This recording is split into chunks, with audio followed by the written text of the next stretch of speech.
to Penn Forest Worship Center in Roanoke, Virginia. I'm your host, Susan Ayers. Coming up next is an interview with Pastor Myron Atkinson, Assistant Pastor Scott Gregonis, and 12 O'Clock Knob band members Santiago Prada, acoustic guitarist, and Danny Bishop, bass player.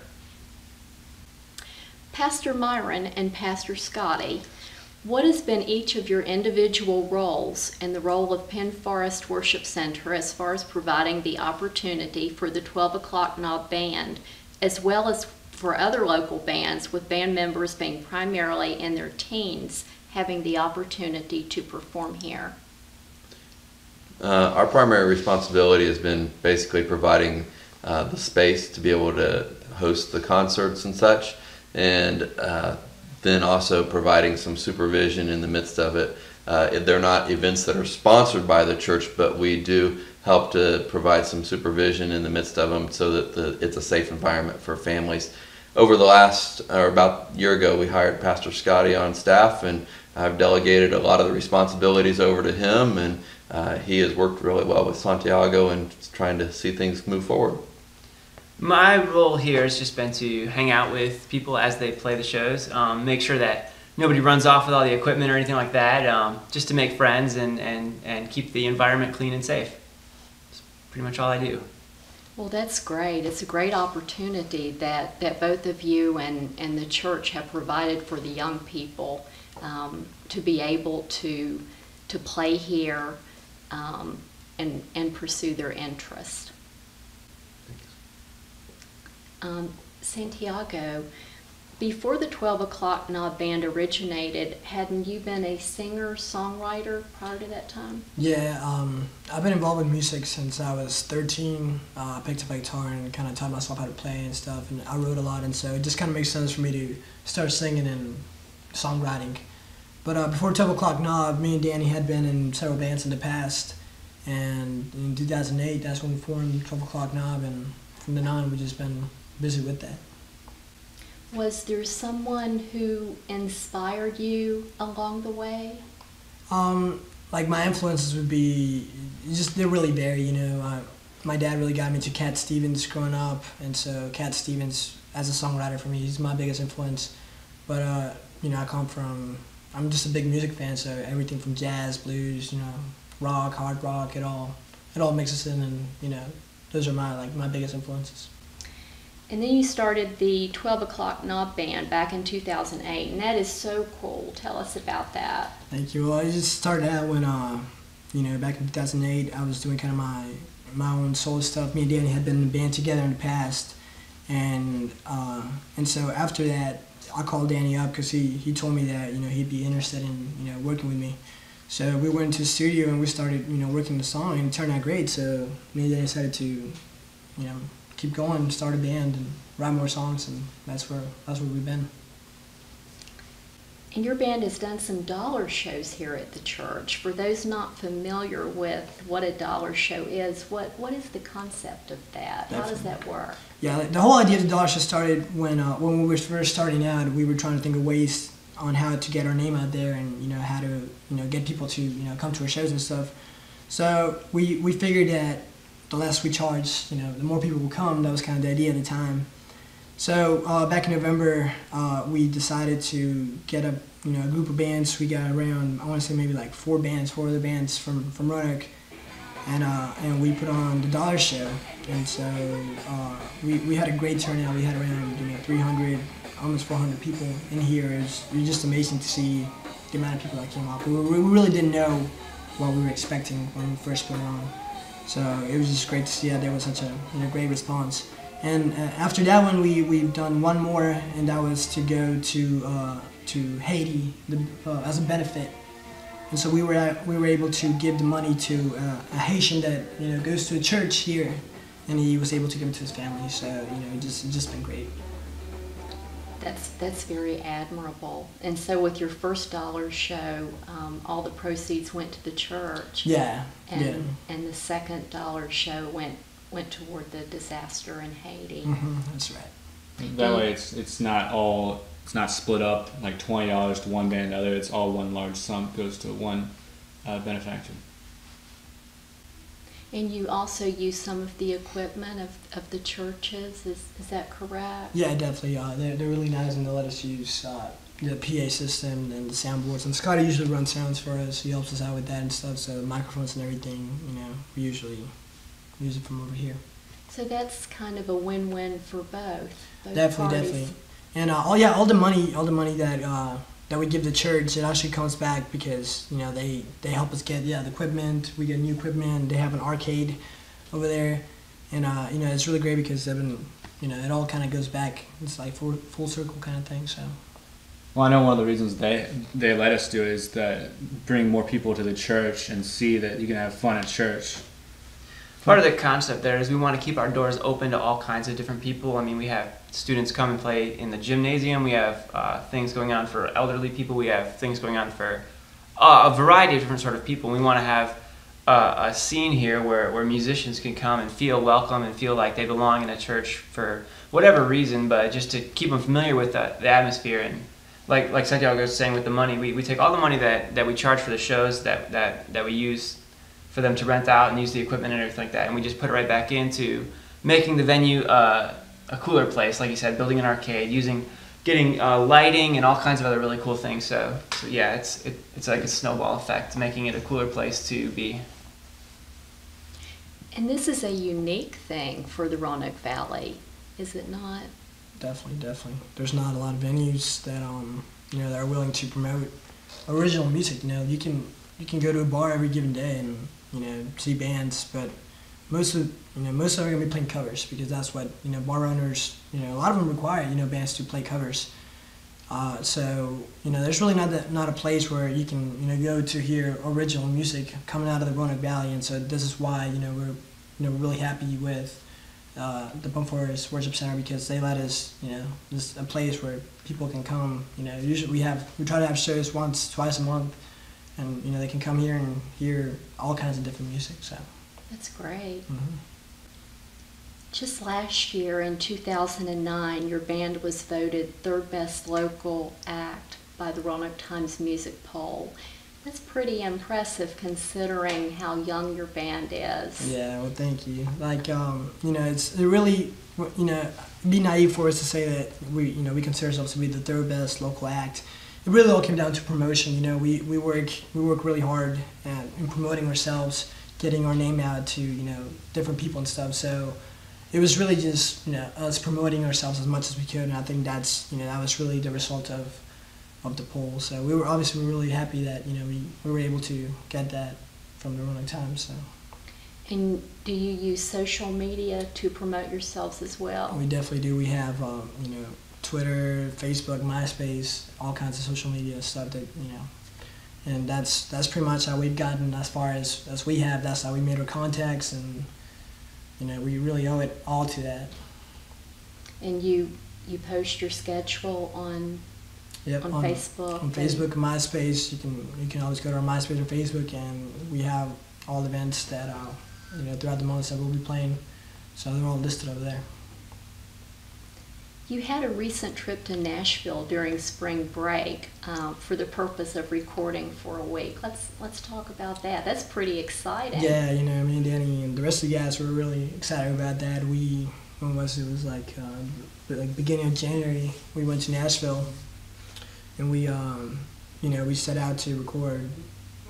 We wanted to do a CD, but we had a week, so we just really decided to let's pick 7 songs.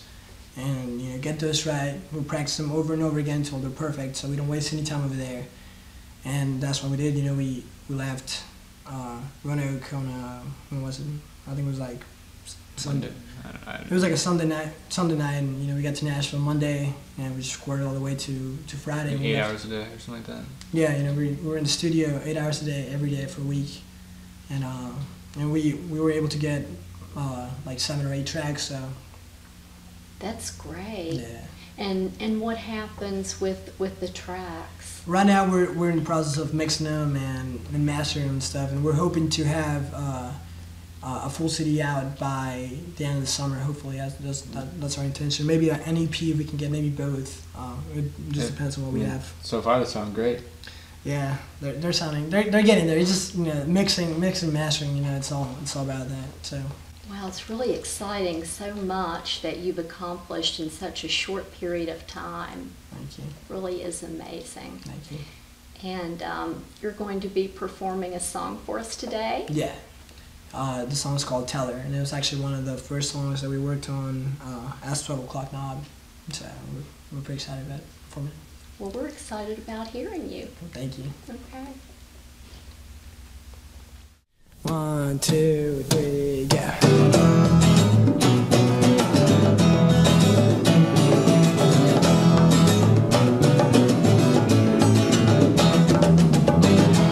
What I see, what I know, side I tell, my dreams are gonna go. But if I'm blind, ignorant, then I will follow my heart. What I feel is all that I can trust, and right now I feel my soul is lost. Can I hope and better room out for a marked with this color Latin? So tell me how long, tell me how much, tell me everything that's on your pretty mind. Tell me who, tell me where, how, tell me what you're taking so long to reply.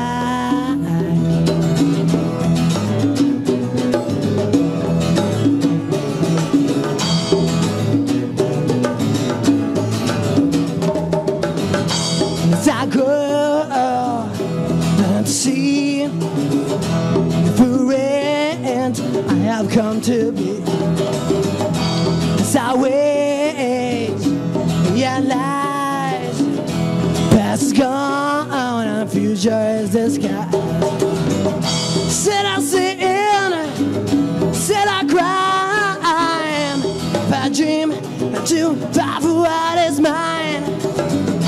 Can I hold and better? Room out for a marked with the scarlet Latin. So tell me how long, tell me how much, tell me everything that's on your pretty mind. Tell me who, tell me where, how, tell me what you're taking so long to reply. Yeah.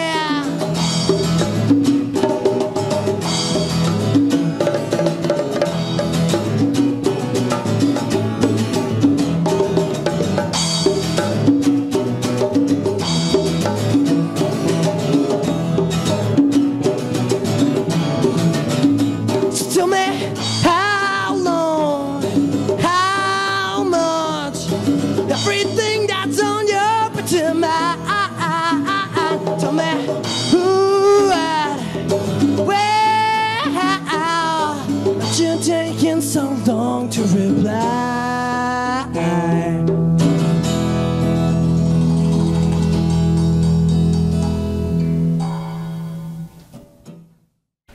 Wow, that was just a great performance. It's just so easy to see why your band is enjoying the amount of success that it is. Thank you so much for being here today and for being on the show. Thank you. We really appreciate it. Thank you. Hi everybody, I'm Ron Bergeron, and we're doing a segment called Rising Stars, where we look at venues and bands and how they come together out here in Roanoke, Virginia. Tonight we're talking to Jamie Booker, owner of Bazaar Consignments, and also with Jamie we have Jason Wellz, bass player for the incredibly crazy and wonderful original band Bastards of Fate. Welcome both of you. How you doing, Jason? Doing good. How you doing, Jamie? Great. All right. Very good to be here, and I love the Bazaar, and we're here tonight to find out a little bit more about Bazaar Consignments. So, what can you tell me about it? I worked for record stores for about 8 years, and watched them slowly close on me one at a time. And after that many years of working with records, I felt kind of socially inept to get an office job or something. And I was devastated that there wasn't a record store in Roanoke, because there had been my whole life. But I didn't want to find myself in the same boat as all the stores that I helped close down. So I tried a more variety shop approach, hoping that I would pull from a bunch of different crowds instead of just one, and to give the records a fighting chance. And I also really wanted to have a place where local bands could play music, because back at Plan 9, I was the consignment manager, and I was allowed to book some little in-store shows here and there. And I got really into it, and I thought, well, if I had my own place, the first thing I'm going to want to do is make a little stage area and have people play. And the very first weekend I was open, we had these guys. It's got to be very cool to be doing what you actually like doing. I do love it, and I've been lucky to get a bunch of really friendly indie crowds, not a bunch of snarky people. So it's yeah, I'm very humbled by the fact that people would come out and support it, because without them there would be no reason to have shows. So. Okay, so this is not a typical venue. Okay, first of all, your bands that play here are original music bands. Yes, and it can no be cover bands. And as far as I know, it's like any kind of genre, basically. I've seen a lot of different genres in here. As long as they're original. But what you don't provide, and this being a very unusual thing, but a very cool thing, no alcohol on the premises. You don't sell alcohol, and yet you're doing so well. Tell us a little bit of how that works. Well, first off, it would be illegal for me to ever have it. I can never get an ABC license because I don't have a kitchen, and in Virginia you have to serve a certain amount of food. Second of all, I don't think that I would ever want to, really, because I've had really positive feedback about the fact that people actually pay attention. Bands don't have to compete with a bunch of chatter usually, and a bunch of people yelling at the bartender, and you know, all the commotion. The people that come to these shows are really here for the music. They're not here to socialize and to get drunk and, you know, have a wild night. They're here to pay attention. And a lot of the bands at first, you know, feel a little wary coming into a place without it because they're used to it. But once they see the amount of attention they actually receive, they understand. And it can be all ages. Yes, and it can be all ages, because that's another thing, is there's not a lot of all ages places to see music around here. It's mainly bars, and it's mainly 21 and up, and you know, younger folks need music too. Exactly, and a lot of the bands as well are underage a lot of times, which is just great. And this atmosphere that you have just places people in a very comfortable, you know, we're just hanging out at the store. Yeah, like you go to a record store, it's like, oh, I'm hanging out. Well, hey, here's the music too while you're here. So it's kind of like a hangouty type of thing, but paying attention to the music as well. Yes, I've noticed a lot of the quieter people that do come to shows because they do want to watch the music, but they're not, you know, key socializers. It takes the pressure off, because you can flip through the records, you can look at clothes, you can go upstairs and look at the art. There's a lot of things to take the time in between. Not that I'm not encouraging people to socialize, but I have noticed though that people who wouldn't normally go to shows feel a little more comfortable coming here, because they can get lost and looking around and stuff and not have to be confronted all the time. Yeah, that's true. And it's not a pickup joint, really, you know what I'm saying? It's like, I don't have to worry about someone's gonna like hit on me, or you know, it's not like a cruisy place. So you know, when I started, I expected to get a lot of new bands, a lot of beginners and stuff, because they'd see it as a small place that's all ages and take advantage. But really, you know, not that I would say no to people who need to get a start somewhere, but really I've just been completely surprised by the professionalism and the complete dedication to practicing and putting on a good show that everyone who plays here has shown so far. Like, I'm always really impressed. And now, the feedback from them, do they ask you, hey, can we play here again? Most of the time, yes. Most of the time they say, you know, we don't care the size of the crowd. It's just amazing to have all eyes on us, you know. Because they could play at a bar for 50 people, but only 20 of them's going to be really watching anyway. So having 25 people with all their eyes on you. Right. So it's not just background music. Like you go to a bar, well, in Virginia, you know, bar, it's not really a bar, it's a restaurant. Right. So you're there, you're either eating or you're eating and drinking, and then there's like something going on behind you. So not unless well, I don't know, I would have a hard time going to a bar and seeing the Bastards of Fate and not paying attention to them.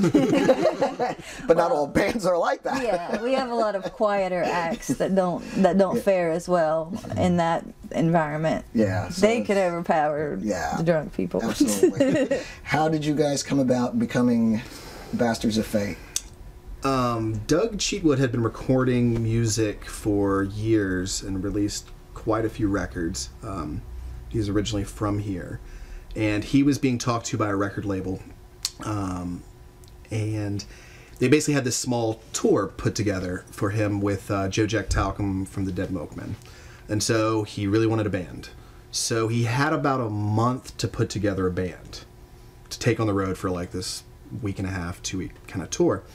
And Jamie, oddly enough, got him in contact with me, and I brought Doug Sheeler, the drummer, with me. And basically, that was the bass and the drums. A friend of his from high school, Benji Pugh, came in on guitar, and we did one tour, and then when we actually came back, Camellia Delk joined the group officially after that. So we had about a month to get ready to take this tour. So learning a lot of these songs that had been kind of assembled in Cheatwood's head and on records. And yeah, some of them are quite, I don't know how to quite describe it really, except like a punk Frank Zappa. I don't know.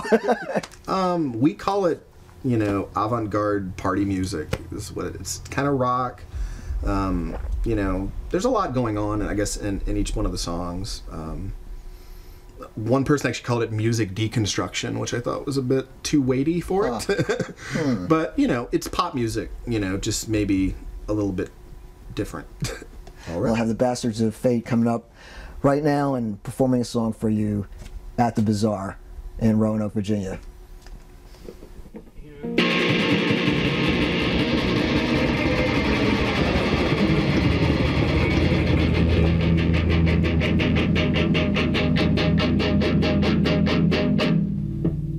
You act like I starve you, like I starve you, and I do.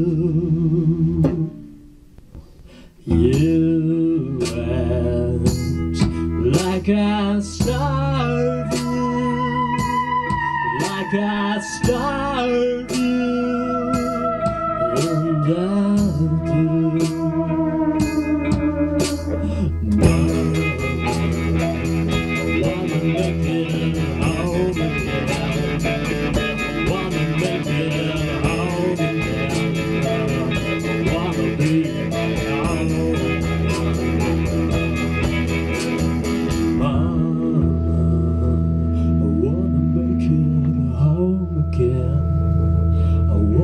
I get home then. I wanna be my own man. Oh,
appreciate you showing us around. Well, thank you.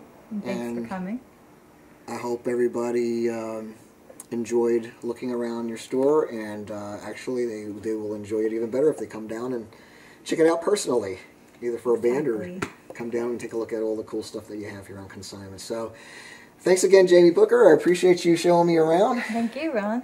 And I appreciate everybody watching. Thanks so much. I'm Ron Bergeron, and we'll be back with another band and another venue sometime soon. So thanks for watching.